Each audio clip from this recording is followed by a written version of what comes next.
পঞ্চগড়ের বোদা উপজেলায় পরিবেশ অধিদপ্তরের ছাড়পত্র ও লাইসেন্স না থাকায় ৩টি ইটভাটায় অভিযান চালানো হয়েছে।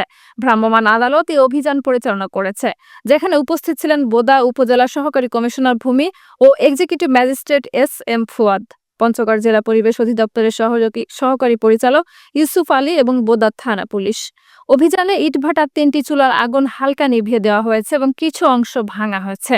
সবগুলো ইটভাটার কার্যক্রম বন্ধের নির্দেশ দেওয়া হয়েছে।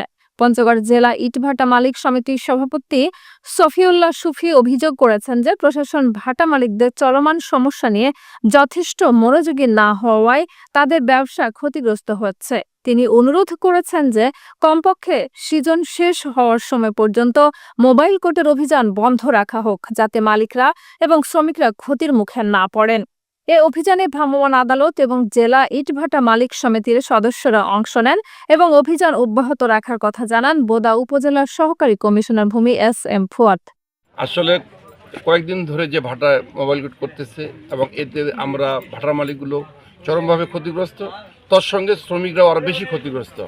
কারণ এখানে আমাদের বিশেষ করে বোদা উপজেলায় বেশ কয়েকটি ভাটা আছে। এই ভাটাগুলো যখন এই মোবাইল কোর্ট হয়, এটাতে শুধু মালিক এবং শ্রমিক উভয় আমরা ক্ষতিগ্রস্ত হয়ে যাচ্ছি।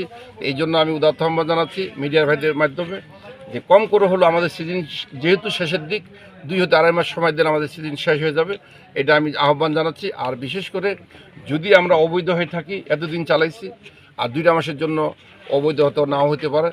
আর এই জন্য প্রশাসনের কাছে উদাত্ত আহ্বান যে আমরা কম করেও ফিনিশিংটা দিয়ে যেন ট্যাক্স ভেট আমরা সবাই দিচ্ছি, আর এই ভাটা যেন ভাঙানো না হয়। এবং এই সময় দিয়ে আর যদি পরবর্তীতে ওনারা আইনগতভাবে আমাদেরকে বন্ধ করতে পারে, আমরা বন্ধ করবো ইনশাল্লাহ। আর আমরা যদি পারি চ্যালেঞ্জ করতে, আমরা চ্যালেঞ্জ করব।